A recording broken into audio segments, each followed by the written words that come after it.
You can add a sound to an object by adding a link to a sound file that is available online.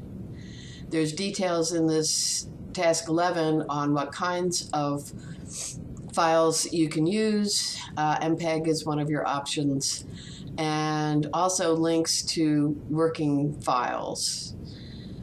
I'm going to duplicate the speaker, move it out to where I can use it. You can do this with either these commands up here, these controls up here in the object's property box, or your arrow keys. You can also use plus and minus to move it up and down.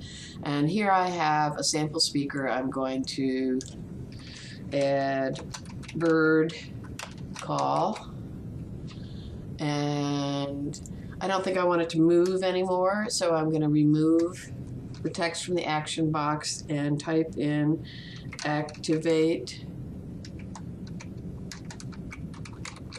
sound and the URL for the sound that I want to have play.